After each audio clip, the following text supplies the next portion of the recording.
दोस्तों, बांग्लादेश का वह धंधा जो दुनिया भर में नाम कमा रहा था, अब चौपट पड़ गया है।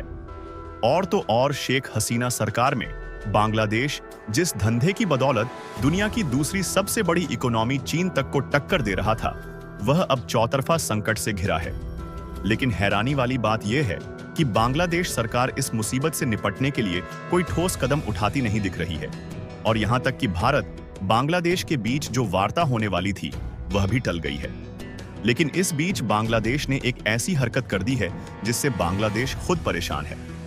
पूरी अपडेट क्या है, आइए समझते हैं आज की इस वीडियो में। लेकिन आगे बढ़ने से पहले इस वीडियो को एक लाइक करके चैनल को सब्सक्राइब जरूर कर लीजिए, क्योंकि यह आपके लिए सिर्फ 1 सेकंड का काम है, लेकिन इससे हमारी काफी बड़ी मदद होती है। दरअसल बांग्लादेश की अंतरिम सरकार के सामने इस समय कई चुनौतियां हैं, लेकिन सरकार को जनता के मुद्दों से ज्यादा राजनीति में दिलचस्पी है। और ऐसा लग रहा है मानो मोहम्मद यूनुस की सरकार कट्टरपंथी ताकतों के दबाव में काम कर रही है, जिससे देश के सामने एक बड़ा संकट पैदा होता जा रहा है। और अगर समय रहते कोई ठोस उपाय नहीं किए गए तो इससे बांग्लादेश की अर्थव्यवस्था को गहरा झटका लग सकता है। दरअसल हम बात कर रहे हैं बांग्लादेश के कपड़ा उद्योग की, क्योंकि बीते 3 दशक में बांग्लादेश ने इसी कपड़ा उद्योग की ही बदौलत अपनी तकदीर और तस्वीर बदलने में कामयाबी हासिल की थी। लेकिन वर्तमान के हालात ऐसे हैं कि 2030 के लिए सेट किया गया लक्ष्य हासिल करना बेहद मुश्किल दिखाई पड़ रहा है। और हैरानी वाली बात यह है कि बांग्लादेश की अर्थव्यवस्था मुख्य तौर पर एक्सपोर्ट पर ही निर्भर है, जिसमें ब्रांडेड कपड़ों का एक्सपोर्ट का बहुत बड़ा योगदान रहा है। बांग्लादेश की पूर्ववर्ती सरकार ने 2030 तक $100 अरब के गारमेंट एक्सपोर्ट का टारगेट रखा था, जो अब ग्लोबल और लोकल दोनों ही स्तरों पर कई चुनौतियों का सामना कर रहा है। हालांकि देश के कपड़ा कारोबारियों को अब भी उम्मीद है कि अगर समय रहते सही उपाय कर लिए गए तो यह टारगेट हासिल किया जा सकता है। और देखा जाए तो दुनिया भर में गारमेंट एक्सपोर्ट के मामले में इस वक्त चीन नंबर 1 है।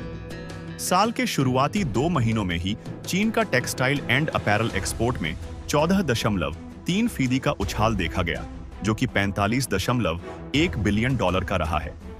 यहां पर चीन न केवल एक्सपोर्ट बल्कि प्रोडक्शन और रिटेल के मामले में इस इंडस्ट्री में दुनिया भर में लीड कर रहा है। जहां 2023 से 24 में दुनिया भर में चीन का कपड़ा एक्सपोर्ट करीब $00 करोड़ का रहा। वहीं आंकड़ों के लिहाज से बांग्लादेश भले ही काफी पीछे हो, लेकिन दुनिया भर में कपड़ा एक्सपोर्ट में इसका चीन के बाद दूसरा स्थान है। और 2023 से 24 वित्तीय वर्ष में बांग्लादेश का $3600 करोड़ का एक्सपोर्ट रहा है। लेकिन घरेलू समस्याओं ने बांग्लादेश के कपड़ा उद्योग को बुरी तरह से प्रभावित किया है। और 2030 के लक्ष्य को हासिल करने के लिए उद्योगपतियों को सरकार से पॉलिसी सपोर्ट की उम्मीद है। साथ ही स्थिर राजनीतिक वातावरण और प्रोडक्शन यूनिट्स की सुरक्षा का मुद्दा भी कपड़ा उद्योग के लिए अहम माना जा रहा है। वहीं वैश्विक चुनौतियों की बात की जाए तो बिजली संकट और गैस आपूर्ति न होना बड़ा मुद्दा है।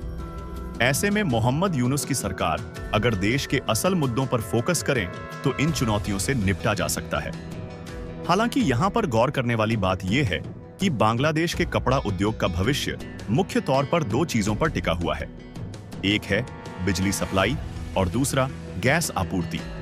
जहां बीते 2 साल से जारी बिजली संकट अब और गहराता जा रहा है, वहीं गैस सप्लाई भी मौजूदा मांग के अनुसार नहीं हो पा रही है, जिसके चलते बांग्लादेश का यह कमाऊ धंधा अब चौपट हो रहा है। निर्माताओं के सामने कई घरेलू चुनौतियां बरकरार हैं, जैसे खराब व्यापार और निवेश का माहौल, प्रोडक्शन और शिपमेंट में रुकावट, जिसके चलते बांग्लादेश देश के इस उद्योग पर से वैश्विक स्तर पर भरोसा कम हो रहा है। हालांकि Bangladesh garment manufacturers and exporters association के पूर्व अध्यक्ष फारूक हसन के मुताबिक खरीदार बांग्लादेश की ओर लौट रहे हैं, इसलिए 2030 तक $100 अरब के गारमेंट एक्सपोर्ट का टारगेट हासिल किया जा सकता है। लेकिन इसके लिए जरूरी है कि सरकार बिजली और गैस सप्लाई को दुरुस्त करे।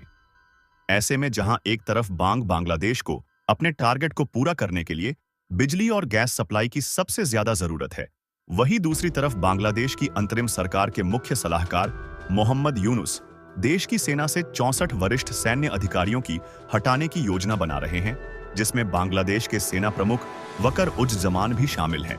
भारत में स्वनिर्वासन में रह रही बांग्लादेश की लेखिका तस्लीमा नसरीन ने विश्वसनीय सूत्र के हवाले से यह दावा किया है कि यूनुस 3,892 सैन्य कर्मियों के साथ साथ मुख्य सेना अधिकारी समेत 64 वरिष्ठ सैन्य अधिकारियों को उनके पदों से हटाना चाहते हैं। इसके साथ ही तस्लीमा ने आवामी लीग की स्टूडेंट विंग छात्र लीग पर प्रतिबंध को लेकर भी यूनुस को निशाने पर लिया। तस्लीमा ने एक अन्य पोस्ट में लिखा, मिस्टर यूनुस पागल हो रहे हैं। उन्होंने जमात इस्लामी और उसके छात्र विंग शिविर पर प्रतिबंध हटा दिया, लेकिन बांग्लादेश की सबसे पुरानी राजनीतिक पार्टी आवामी लीग के स्टूडेंट विंग छात्र लीग पर प्रतिबंध लगा दिया। उन्होंने हिज्ब उत तहरीर, अंसारुल्लाह बांग्ला टीम जैसे अन्य इस्लामी संगठनों से भी प्रतिबंध हटा दिया। आपको बता दें, छात्र लीग पर जुलाई में हुए हसीना विरोधी आंदोलन के दौरान हत्या और हमले करने के साथ ही कई गतिविधियों में संलिप्तता का आरोप लगाया गया है, जबकि अंतरिम सरकार की अधिसूचना के अनुसार छात्र लीग को आतंकवादी संगठनों की सूची में शामिल किया गया है। और अब बांग्लादेश के लिए बुरी खबर यह है कि भारत बांग्लादेश के बीच डीजी स्तर की वार्ता स्थगित हो गई है। पड़ोसी देश की ओर से योजना में बदलाव होने के बाद अब यह वार्ता अगले महीने दिल्ली में होगी। आपको बता दें, 5 अगस्त को बांग्लादेश में शेख हसीना सरकार के गिरने के बाद भारत के सीमा सुरक्षा बल और बांग्लादेश के बॉर्डर गार्ड बांग्लादेश के बीच पहली द्विवार्षिक बैठक थी, जो अब 18 और 22 नवंबर के बीच राष्ट्रीय राजधानी दिल्ली में होगी, जो दोनों देशों के महानिदेशकों के स्तर की 55वीं वार्ता होगी, जिसमें दोनों देशों के गृह और विदेश मंत्रालय के तमाम अधिकारी भाग लेंगे और इसमें मादक पदार्थ विरोधी सीमा शुल्क और कुछ अन्य संघीय एजेंसियों के अधिकारी भी शामिल होंगे। बताया जाता है कि बैठक में पारंपरिक मुद्दों, व्यापक सीमा प्रबंधन, सीमा पार अपराधों पर अंकुश लगाने और खुफिया जानकारी साझा करने में आपसी समन्वय से संबंधित विषयों पर चर्चा होगी।